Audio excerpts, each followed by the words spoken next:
Bueno, estamos con el director de la Facultad de Ciencias Políticas y Sociales, el doctor Luis Ochoa. ¿Cómo está, profesor? Muy bien, gracias. Qué bueno, gracias por darnos este tiempo.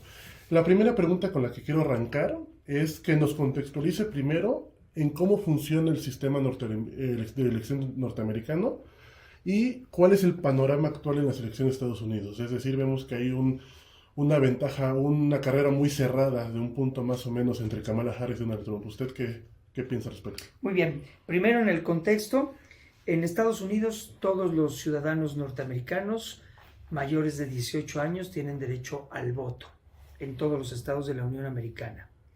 A nivel federal, el voto es ponderado. ¿Qué significa?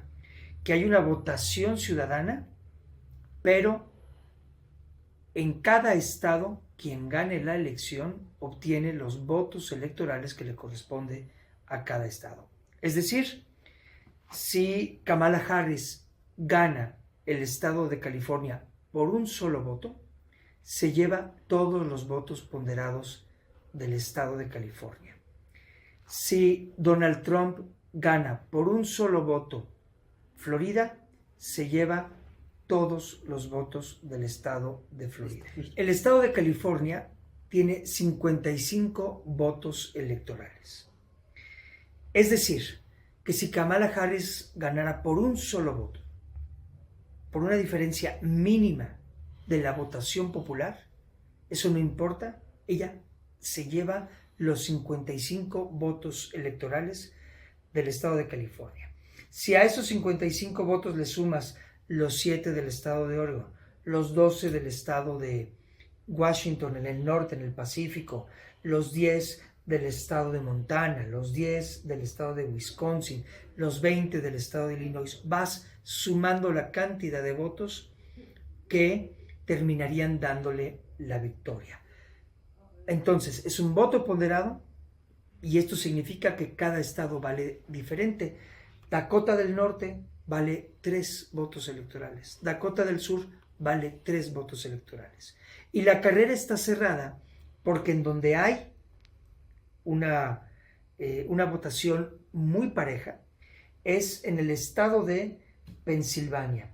Y Pensilvania tiene 13 votos, igual que Carolina del Norte. Por lo tanto, tenemos que si Trump gana Pensilvania, se lleva un porcentaje importante de votos electorales, pero si los pierde, esos votos electorales caerían en manos de Kamala Harris, y eso es lo que hace muy difícil predecir el resultado de las elecciones hoy. En el voto popular, Kamala Harris le va a ganar a Trump. Es decir, más millones de estadounidenses van a votar por Kamala que por Trump. Pero en los estados que gane Trump, ahí están los votos electorales. Y si Trump gana Nevada y Texas, que tiene 38 votos electorales, y Florida, que tiene 29 votos electorales, y Arizona, que tiene 11 votos electorales, entonces podría ser que ganara Trump. En otras palabras, Kamala puede lograr el mayor número de votos en Estados Unidos del voto popular, de la gente que vote por ella, puede ganar por 3, 4, 10 millones de votos, pero Trump puede ser presidente de los Estados Unidos si gana los estados clave. Similar a lo que pasó con Hillary Clinton, ¿no? En el caso de Hillary Clinton fue así. Ella ganó el voto popular, pero los estados con mayor número de votos electorales lo sumó Trump y eso le dio la victoria. Y en la elección del 2020 ocurrió exactamente lo mismo. Joe Biden ganó más votos electorales que Trump. Sin embargo, Joe Biden ganó en estados claves como Georgia, Nevada y Colorado, y eso le dio el triunfo en el voto ponderado. Como no podemos aventurarnos a decir quién va a ganar, pues usted lo dice, es muy difícil hacerlo. Pienso correcto que hagamos dos análisis. Primero, de un probable regreso de Donald Trump a la presidencia, y el segundo, de un probable triunfo de Kamala Harris, en el sentido que sería la primera mujer en ganar la presidencia en Estados Unidos. Está todo muy cerrado. Y los estados clave a los que les debemos prestar atención nosotros el próximo 5 de noviembre son el estado de Wisconsin, al norte de Illinois, el estado de Michigan, el estado de Pensilvania, el estado de Georgia y el estado de Carolina del Norte. En estos 5 estados, Kamala Harris va arriba por muy poquito. Y de aquí al 5 de noviembre puede pasar cualquier cosa. Entonces, eso es lo que hace difícil predecir las tendencias de los votos electorales. Insisto, el voto popular lo va a ganar. ¿Qué pasa si gana Kamala Harris?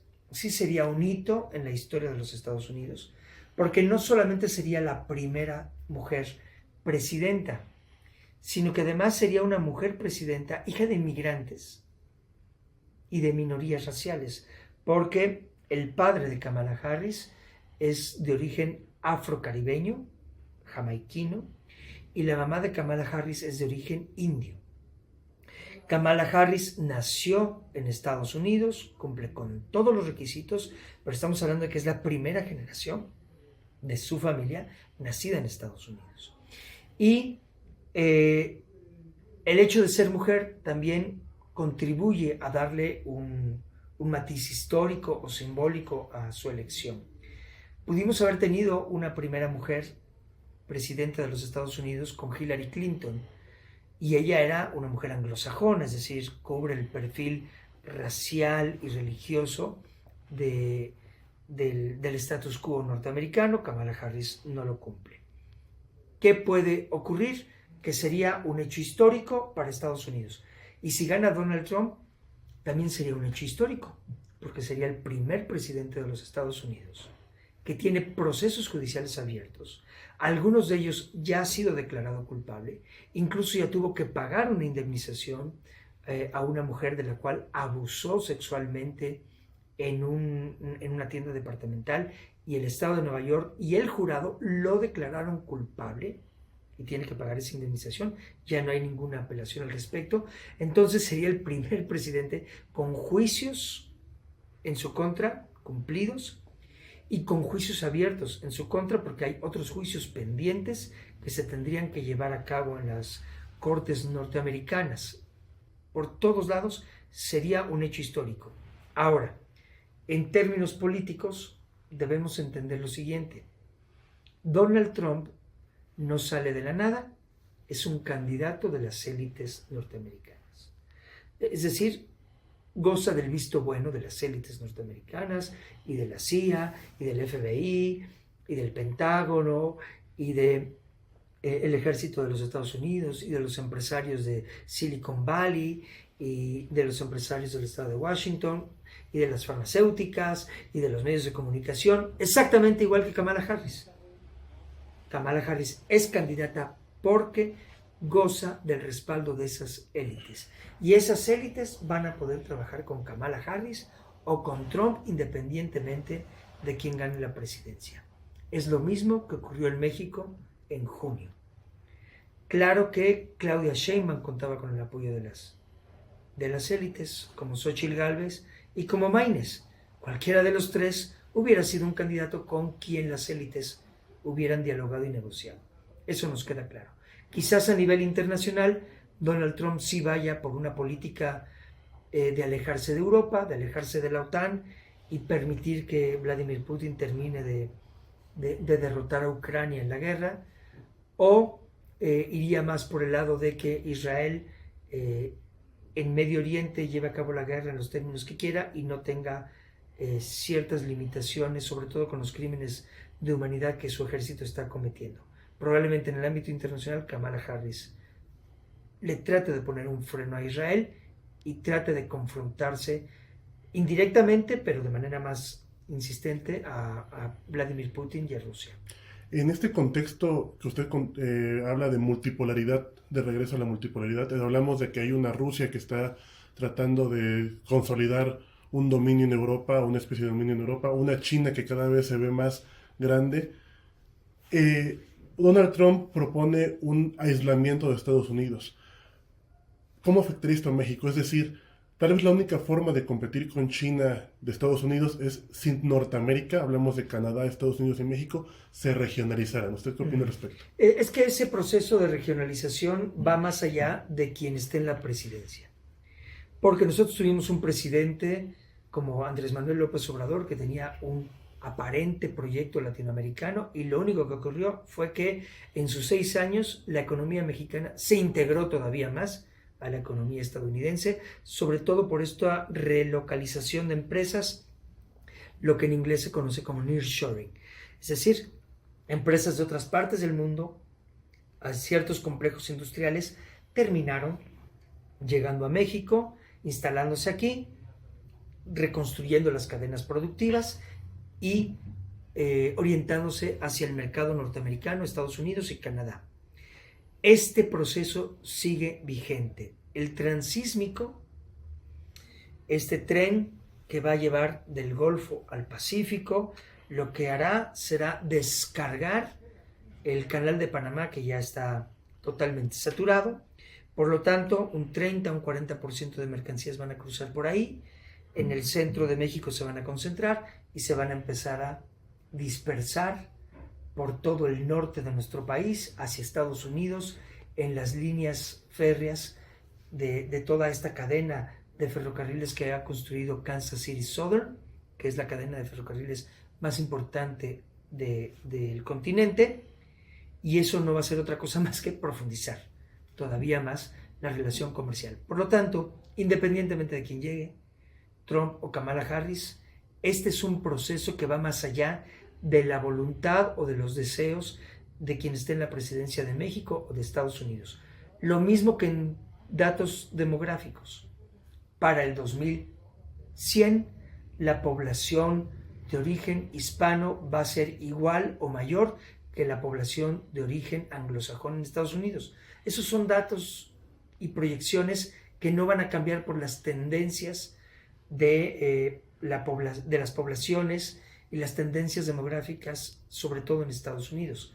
Se calcula que para el 2060, 2070, todo el sur de Estados Unidos, desde California hasta Florida, pasando por Arizona, Nuevo México, por Texas, por Alabama, por Luisiana, por Mississippi, por Georgia, va a tener una mayoría de casi un 70% de población de origen hispano con respecto a la población anglosajona o a la población afroamericana. Pero esos son datos que van a ocurrir, le guste o no le guste a Trump, le guste o no le guste a Kamala Harris y a los presidentes que vengan. Ante esa realidad, Norteamérica se está convirtiendo en una región independientemente de la voluntad de sus gobernantes. Habla usted de que es inminente esta regionalización, pero es muy diferente en qué camino vayamos. Es decir, la relación con México y China va a variar también dependiendo quién llegue a la presidencia, si Kamala o Donald. En ese sentido, en un análisis más nacional de lo que le podría afectar al país, a México, ¿cómo sería un regreso de Donald Trump? Hablamos de Donald Trump en esteroides, por decirlo de alguna forma, y de una Kamala que no conocemos.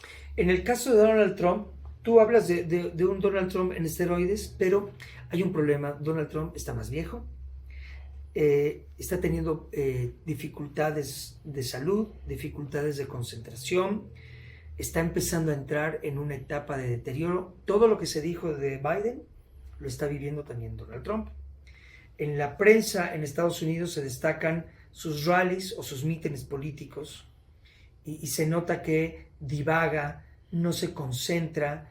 También ha estado presente en varias entrevistas y se le ve cansado, se le ve dubitativo, desorientado, desconcentrado. Todo esto habla de que hay una merma mental, una merma de salud, una merma física en Donald Trump. Entonces no sería un Donald Trump en esteroides. Eso es lo que la gente cree.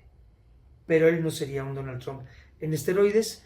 Tendría muchas dificultades para poder imponer sus políticas. Donald Trump estaría preocupado por los procesos judiciales abiertos en su contra y que van a continuar independientemente de que sea presidente o no. Donald Trump no va a poder tener ni la estamina, ni la enjundia, ni la fuerza, ni el poder para llevar a cabo las políticas que él quiere. ¿Qué significa esto? Que va a ser el establishment del Partido Republicano el que va a empezar a tomar decisiones en el Congreso, en el Senado, J.D. Vance como su vicepresidente, algunos asesores. ¿Qué es lo ¿Qué está ocurriendo con Biden? Biden toma 2 o 3 decisiones importantes, pero tiene un equipo de demócratas que le ayudan a tomar esas decisiones. Es lo mismo que pasaría con Donald Trump. Entonces, no estaríamos pensando en que a Donald Trump se le ocurra convertirse en un dictador por un día, como él mismo declaró, o que empiece a tomar decisiones políticas para atrapar a sus adversarios, para cancelar programas de televisión, porque yo creo que hay un factor físico, biológico, que ya ha deteriorado a ese político y no va a poder llevar a cabo una agenda como la intentó llevar hace 4 años. En el caso de Kamala Harris. Kamala Harris me parece que es una persona a la que ya podemos conocer porque tiene historial. Ella no es nueva, ella fue fiscal de California y fue una fiscal que combatió el crimen organizado en California, pero además tiene una postura pro-migrante, porque ella es hija de migrantes, tiene un conocimiento profundo de la comunidad hispana, porque conoció a la comunidad hispana en California y llegó a ser fiscal de California gracias al voto de los hispanos. Es un elemento interesante. En California se vota por la fiscal. Aquí en México estamos hablando de una reforma judicial y todo el mundo pone el grito en el cielo cuando hay elementos muy parecidos a los de los procesos de elección de jueces y magistrados en Estados Unidos en nuestra reforma. Nuestra reforma es más grande, incluso abarca a los magistrados de la Suprema Corte de Justicia de la Nación, pero no hay que espantarse. Esto no es algo que no ocurra en Estados Unidos de diferentes formas y dimensiones en los estados, y Kamala Harris pues ya tiene experiencia en eso. Tiene experiencia en el Senado y tiene experiencia como vicepresidenta. ¿Qué tenemos? Una política más moderada, una política más abierta a los derechos de las mujeres, una política más abierta a la despenalización del consumo de las drogas, una mujer más orientada a las alianzas tradicionales de Estados Unidos, por ejemplo a la OTAN y también Israel. Pero a Israel hay que ponerle un freno con las masacres que su ejército está cometiendo en Gaza y en Líbano ahora, ¿no? Entonces Kamala Harris creo que tendría muchísima más energía, definitivamente, no creo, va a tener mucha más energía en su cuerpo y en su mente para llevar a cabo una política tanto interna como externa sólida, y creo que Trump sería más dubitativo.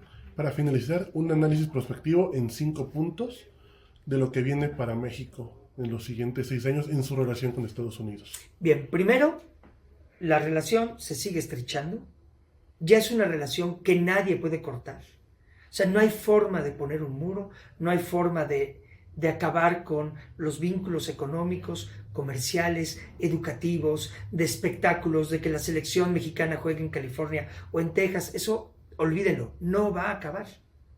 No va a acabar. La gente en Tijuana pasa a San Diego a comprar comida y a ir a los centros comerciales, y la gente de San Diego pasa a Tijuana a arreglarse los dientes, a hacerse operaciones que son más baratas en México, lo mismo entre Mexicali y Caléxico, y lo mismo a lo largo de la frontera. Eso no va a cambiar. Los mexicanos van a seguir yendo a trabajar a Estados Unidos y van a seguir mandando remesas, y los estadounidenses van a seguir viajando a México, a Los Cabos y a Cancún y a Ixtapas y Guatanejo y a Mazatlán cuando sea el Spring Break, y junto a eso nosotros seguiremos yendo a los congresos en Estados Unidos, a los congresos de ciencias políticas o de ingeniería o de medicina, y los estadounidenses seguirán viniendo aquí, insisto, para vacaciones, para trabajo, para comercio. Eso no se va a acabar.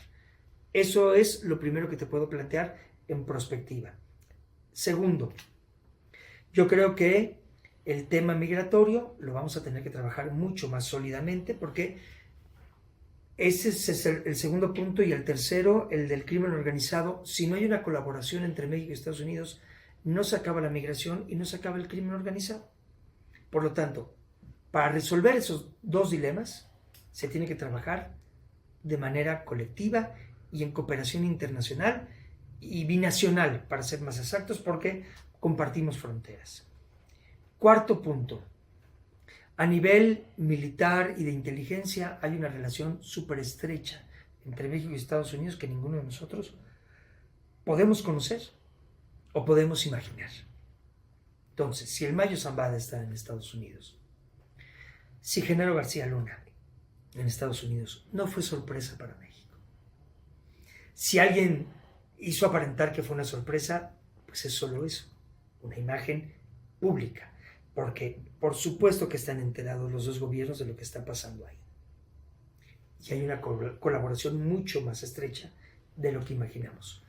Si quisiéramos acabar con esto, y es algo que yo no visualizo en el corto plazo, porque ese es otro elemento de perspectiva, tendríamos que crear toda una inteligencia financiera para ir tras el resto del dinero y detectar quién está lavando dinero. Entonces el crimen organizado va a seguir funcionando, desgraciadamente, porque quienes lavan el dinero son empresarios, firmas, iglesias, equipos de fútbol, soccer, equipos de fútbol americano, de béisbol, espectáculos deportivos, casas de apuestas. Eso no se va a acabar, y entre Estados Unidos y México hay muchos millones que se derraman de dinero del narcotráfico y del crimen organizado, que a ninguno de los dos países les interesa acabar de tajo, porque si les interesara ya lo habrían intentado. Y el quinto punto de perspectiva es que Estados Unidos, y independientemente del gobierno, América Latina no le va a prestar mucha atención, porque sus problemas están en China, en Medio Oriente y en el centro de Europa. China también se está dando cuenta de que la guerra de Rusia contra Ucrania pues, no fue fácil, no ha sido barata y no se va a ganar de manera tan sencilla. Entonces China se está percatando de que es preferible mantener su relación comercial con Taiwán antes que invadirla. Taiwán le aporta a China todos los microconductores y los microchips con los que China inunda el mundo de aparatos electrónicos. Entonces sería una estupidez destruir esa relación que hoy es muy benéfica. Por lo tanto, China yo creo que va a moderar su papel en el escenario internacional, porque sigue proyectándose como la futura potencia económica global, y hacia allá es hacia donde se quiere dirigir. Geopolíticamente, América Latina es más o menos estable, independientemente de los gobiernos de derecha o de izquierda. Las preocupaciones, como dije hace un momento, serán Medio Oriente y el centro de Europa. Sería todo, doctor. Muchas gracias. Gracias.